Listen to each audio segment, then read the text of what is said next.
بسم اللہ الرحمن الرحیم۔ شروع اللہ کے نام سے جو بڑا مہربان نہایت رحم والا ہے۔ السلام علیکم ورحمۃ اللہ وبرکاتہ۔ اسلامک سینٹر چینل میں خوش آمدید۔ ویورز، اسلامک سینٹر چینل میں آپ کو اسلام کے بارے میں ہر طرح کی معلومات ملتی ہیں، اس لیے اگر آپ نے ابھی تک چینل کو سبسکرائب نہیں کیا تو جلدی سے سبسکرائب کر لیں تاکہ آپ کو اسلامک نالج ملتا رہے اور ویڈیوز اب تک پہنچتی رہیں۔ تو ویورز، آئیے چلتے ہیں ویڈیو کی طرف۔ آج کی ویڈیو ہے خواجہ سرا سے نکاح کس طرح حلال ہے اور ہجڑے کی پیدائش کو کیوں چھپایا جاتا ہے۔ حضرت علی کی بارگاہ میں ایک شخص آیا اور عرض کرنے لگا، اے امیر المومنین، مجھے ایک ہجڑے سے محبت ہو گئی ہے اور اب میں اس سے شادی کرنا چاہتا ہوں، اس بارے میں اسلام کیا کہتا ہے؟ پاس بیٹھے حضرت ابن عباس بولے، ہجڑے جنات کی اولاد ہوتے ہیں، کیونکہ جب شوہر اپنی بیوی سے ہم بستری۔ تو ویورز، ہم سب جانتے ہیں کہ اس دنیا میں مرد اور عورت کی جنس کے علاوہ ایک تیسری جنس بھی پائی جاتی ہے، جسے اردو میں خواجہ سرا، ہجڑا، خسرا، جبکہ عربی میں مخرس کہا جاتا ہے۔ اب سوال یہ پیدا ہوتا ہے کہ اللہ پاک نے قرآن کریم میں اشرف المخلوقات میں شامل اس تیسری جنس کو کیوں مخاطب نہ کیا؟ شادی شدہ جوڑے سے کون سی ایسی غلطیاں کرتے ہیں کہ ان کے ہاں خواجہ سرا پیدا ہو جاتے ہیں؟ کیا خواجہ سرا اسے اسلام میں شادی کی اجازت دی گئی ہے؟ آئیے چلتے ہیں پہلے سوال کے جواب کی طرف۔ بے شک اللہ پاک ہی ساری کائنات کا خالق و مالک ہے، پھر ایسے کیسے ہو سکتا ہے کہ وہ اپنی مخلوق میں اس تیسری جنس کا ذکر نظر انداز کر دے؟ یہ محض ایک غلط فہمی ہے کہ مذہبی اور معاشرتی اکابرین نے ہمارے اندر پیدا کی ہوئی ہے۔ آئیے اس مسئلے کے حل کے لیے مشہور سائنسدان ہیری کلین فلٹر کی تھیوری کو دیکھتے ہیں۔ اس نے ایک بیماری دریافت کی جس کا نام اس نے اپنے نام پر یعنی کلین فلٹر سنڈروم رکھا۔ اس بیماری کے مطابق عورت اور مرد کی طرح خواجہ سرا کوئی تیسری جنس نہیں ہے، بلکہ یہ ایک جسمانی بیماری ہے۔ اللہ تعالیٰ نے انسان کو مرد اور عورت کے ہی روپ میں پیدا کیا ہے، لیکن جس طرح دیگر پیدائشی بیماریوں کی وجہ سے بچہ اندھا، گونگا اور بہرا پیدا ہو سکتا ہے، تو اسی طرح کروموسومز ایکس اور وائی کی تعداد کے عدم مطابقت کی وجہ سے بچے کی جنس کا تعین بھی نہیں ہو پاتا، جس سے بچہ پیدائشی طور پر اب نارمل پیدا ہو جاتا ہے۔ ہر انسان میں 23 کروموسومز کے جوڑے پائے جاتے ہیں اور ہر جوڑا کروماٹین پر مشتمل ہوتا ہے۔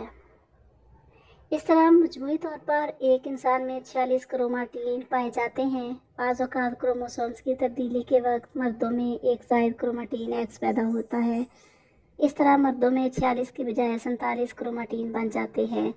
سائنسدانوں کے مطابق ہر 500 میں سے ایک مرد یہ 47واں کروماٹین پیدا ہوتا ہے، اور بچے کی پیدائش کے وقت اگر یہی 47واں کروماٹین کوئی باپ کی طرف سے ایکس ایکس یا ایکس وائی کی شکل میں ماں کے کروماٹین ایکس سے جوڑا بنا لے تو بچہ پیدائشی طور پر ٹرانسجینڈر پیدا ہوتا ہے۔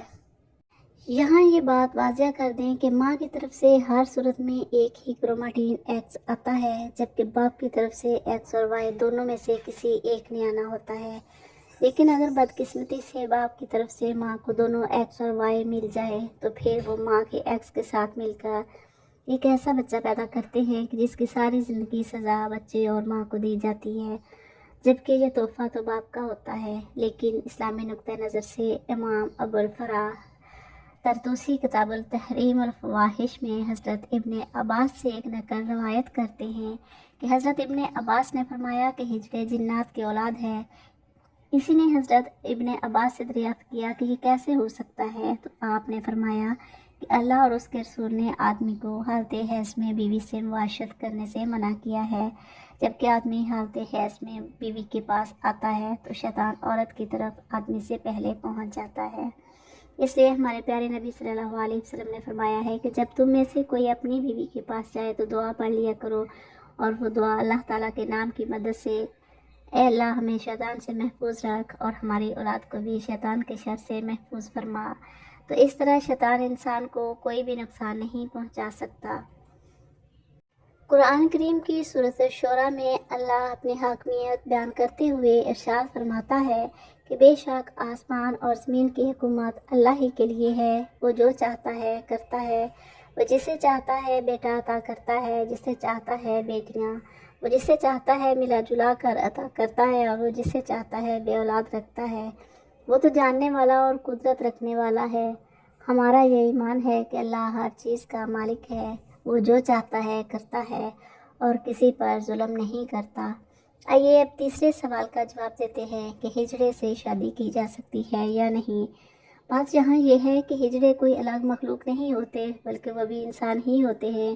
خلقی اوصاف کے اعتبار سے ان میں سے بعض مردانہ اوصاف سے محروم ہوتے ہیں اور بعض زنانہ اوصاف سے۔ یہ انسان کی تخلیق کے وہ عیب ہیں جو اللہ نے ان میں سے ایسے ہی رکھے ہیں، جیسے ہم بعض لوگوں کے انسانی اعضاء سے معذور پاتے ہیں۔ یہ نقائص امتحان کے لیے انسان میں رکھے جاتے ہیں۔ ایک انسان جو کہ معذور ہونے کے باوجود کامل عقل و شعور رکھتا ہے تو یہ اس کا صبر کا امتحان ہے۔ اس شخص میں مرد و عورت کی علامت بالکل مساوی ہوں، ان سے کسی لڑکے یا لڑکی کا نکاح شرعاً جائز نہیں۔ البتہ خنثی غیر مشکل، یعنی وہ خنثی کہ جس میں مردانہ قوی اور علامت غالب ہوں، تو شرع مرد شمار ہونے کی وجہ سے اس کا کسی لڑکی سے نکاح، اور اگر اس میں زنانہ صلاحیتیں اور علامات غالب ہوں تو اس کسی مرد سے نکاح شرعاً بھی جائز اور درست ہوگا۔ ایک دفعہ ایک شخص باب العلم امیر المومنین حضرت علی کے دربار میں حاضر ہوا اور عرض کرنے لگا، اے امیر المومنین، میرا بھائی خواجہ سرا کی محبت میں گرفتار ہو گیا ہے۔ جب ہم نے اس کو اس مکروہ عمل سے باز رکھنے کی کوشش کی تو اس نے اس مخنث سے شادی کر لی۔ اب آپ بتائیے کہ یہ نکاح جائز ہے؟ جب یہ معاملہ حضرت علی کے سامنے پیش کیا گیا تو آپ نے خواجہ سرا سے دریافت کیا کہ تمہاری مشابہت مرد کی طرح ہے یا عورت جیسی ہے؟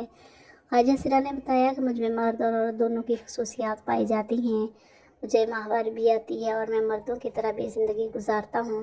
حضرت علی نے اپنے غلاموں کو حکم دیا کہ اس خواجہ سرا کی دونوں طرف والی پسلیاں شمار کریں، اگر پائی جانے والی پسلی کم دکھائی دے تو پھر اس کو مرد سمجھا جائے گا، ورنہ اس کو عورت تصور کیا جائے گا۔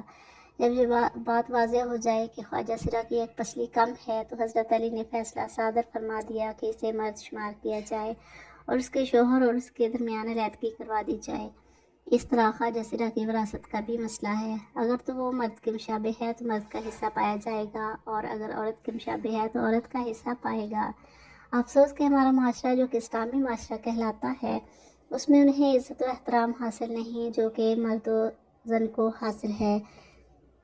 اسلام میں قدرتی طور پر پیدا ہونے والے ہجڑے بچوں کے لیے وراثت میں حصہ رکھا گیا ہے۔ اس معاملے میں سب سے پہلے والدین کو شعور دینا چاہیے کہ اگر کوئی ایسا بچہ پیدا ہوتا ہے تو اس صورت میں اسے گھر سے نکالنے کی بجائے معذور سمجھ کر معاشرے کا کارآمد شہری بنانا چاہیے۔ اس مسئلے میں دوسری اور بڑی ذمہ داری حکومت وقت پر عائد ہوتی ہے کہ ان پر جو کام کاج کے دروازے بند ہوتے ہیں، جس کی وجہ سے یہ سڑکوں پر بھیک مانگنے تک مجبور ہو جاتے ہیں، وہ ختم کیے جائیں۔ اس سلسلے میں قانون تو موجود ہے لیکن عمل کوئی نہیں کرتا۔ بہرحال آج ہماری ویڈیو اسی سلسلے میں ایک کاوش تھی کہ ان لوگوں کے لیے وہ حقوق دلوائے جائیں جو کہ باقی تمام شہریوں کو حاصل ہیں۔ میری آپ سب سے وہ درخواست ہے کہ خواجہ سرا کو حقیر نظر سے دیکھنے کی بجائے ان کو بھی عزت اور احترام دیا جائے، جیسے کہ معاشرے کے دوسرے تمام افراد کو حاصل ہے۔ اللہ پاک مجھے اس ویڈیو کو دیکھنے والے تمام افراد کو گلینٹر فلٹر سنڈروم جیسی بیماری سے محفوظ فرمائے، آمین ثم آمین۔ ویورز، اگر ویڈیو پسند آئے تو لائک اور شیئر ضرور کریں، اور چینل پر نئے ہیں تو چینل کو سبسکرائب ضرور کریں۔ اس سے چینل کو سپورٹ ملتی ہے اور آپ کو معلومات ملتی ہیں، آپ کو علم میں اضافہ ہوتا ہے، اور ساتھ ساتھ بیل آئیکن کو بھی ضرور پریس کریں تاکہ ہر ویڈیو آپ تک پہنچ سکے۔ تو ملتے ہیں نیکسٹ ویڈیو میں، تب تک کے لیے اللہ حافظ۔